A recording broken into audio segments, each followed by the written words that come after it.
Hello and welcome to today's video. In this tutorial, I'll show you how to disable websites from accessing your location in the Opera GX browser. If you care about your privacy and want to prevent sites from tracking where you are, then this step-by-step guide is exactly what you need. First, open your Opera GX browser.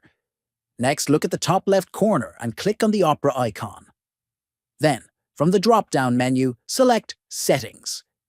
After that, on the left-hand sidebar, click on Privacy and Security. Now, scroll down until you see Site Settings and click on it. From there, click on Location.